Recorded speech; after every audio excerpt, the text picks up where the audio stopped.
So, what brand of church do you attend? Notice the way I asked that question, folks. What brand? Okay. I think about that terminology, of different brand names. And folks, that's a sales pitch. That's all that is, a sales pitch. But if you think about the way we talk, especially those that are average church attenders, um, they talk like that. Where do you go to church? Okay, it's the same idea. What brand name? You know, what brand name do you go to? Okay, and back in the days when I was attending church services myself, I would listen to people talk in terms of being raised Baptist, being raised Methodist, being raised Presbyterian. And, the one thing that crossed my mind, folks, is that nobody made mention about discipleship. Nobody made mention about equipping. It all had to do with whatever doctrine they supposedly grew up with. And, in looking at people's lives in church, I folks, I began questioning, does anybody in these churches even know Jesus Christ? It's been a question I've been wondering about for a long time. And folks, there's been a lot of speculation of because there's a lot of people that are leaving these churches. Well, folks, you can't leave something that you've never been a part of. You know, um, I mean, and how many people we talk about, people that they're like church hopping, trying to find a church that's right for you. I mean, think about that one, folks. It's like the whole Burger King sales pitch, or is it Burger King or Wendy's? Have it your way. That's a sales pitch. It's all marketing. Okay, trying to find a church that's right for you. In other words, you're looking for a preacher that's preaching what you want to hear. Ooh, go on now, folks. Okay, now, folks, if this does not pertain to you, don't even worry about it. But I mean, I think it's good food for thought for all people, whether they're believers or not believers at all. Because, folks, the whole language that we use in terms of talking about where we go to church, we have taught the world that that's what a relationship with God is all about. We go to church. We attend those services. Folks, how many people actually associate the church with Jesus Christ? I would have to say, folks, very few, because places that I work at, I live right here in Omaha, Nebraska, folks, and there are institutions literally everywhere. We have a number of mega churches, and they all have their they all have their brands. And I've noticed that there's a couple of churches in the area that I sometimes I see their online stuff because I still get the notifications, even though I haven't been there for years. I get the notifications, and they talk in terms of different churches that have they've partnered with each other. In other words, they're going into business with each other. Okay, and the reasons for this video, folks, is because I'm trying to give a different perspective on church.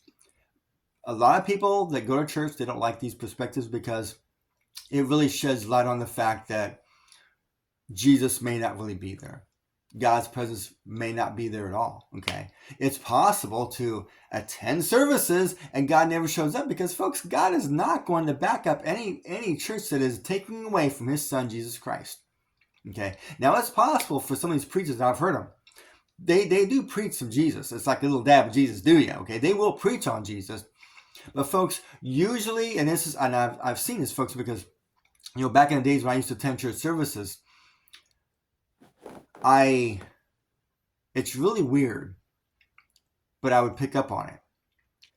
They'll talk about Jesus, and at the end they'll have an altar call, and you have people sing those magic prayers or whatever the case may be. And folks, I have been in my share of false conversions. Okay, I was at one point a false convert a couple of times. You say that magic prayer and you're in there, and then I say it again because you supposedly backslide. Well, folks, people that backslide or talk about recommitting their lives to Jesus is because they don't understand the terms. Most preachers don't understand the terms, okay? The gospel has absolutely nothing to do with asking Jesus Christ into my life or into our life. The gospel is an absolute exchange of lives. We get to go to the cross and die so that Christ Himself lives inside of us, okay? The Adam nature that we have, that we're born with, that has to go to the cross to die. I mean, and folks, in short, that's the gospel. Okay, we go to the cross to die, so that way he lives inside of us, which is the idea of being born again. Okay, it's a total life exchange. That's all covenant terminology. But this whole idea of, asking Jesus Christ into your life, folks, ain't gonna happen. And folks, I was guilty of it before I was discipled. I was guilty of it. I asked Jesus Christ to forgive me, and I asked him to come into my life. And thankfully, I was blessed, and God put me with the right group of disciples, and they definitely changed my theology. And I realized it has nothing to do with me; it has everything to do with Jesus. But even more so, it is a covenant life exchange. The finished work of the cross. Okay, that's real, and that's the truth.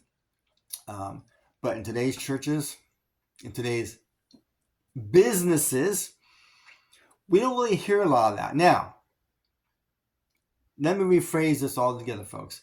It's not that preachers don't preach it, because, folks, I've heard some preachers preach it kind of like, what's going on here? Okay, I'm hearing them preach it, and you get these yay and amens. Folks, here's the thing. Preachers, especially some of them are really good with what they're doing. They're like motivational speakers, okay? It is possible to preach in such a way to where let me rephrase, they are giving you the facts. They're giving you the facts. They're giving you the information, as long as you don't put your face in that picture. Okay? As long as you don't identify with whatever that is that's being preached that can bring about conviction. If you don't identify with it, we're good. Okay? I've heard a lot of preachers preach that way. Okay? It's really dangerous, but here's the thing, folks. It gets people coming to church. It gets people coming to church. So, folks, next time you think in terms of church, let's ask this question. Is it really a church, or is it just a brand? Let me end this video with this question. Is God even in it? I think the best way to find out if a church is really a church is to find out, is God present in it? Or are we hearing the song of the cricket orchestra in the background? Folks, let's think about it, shall we?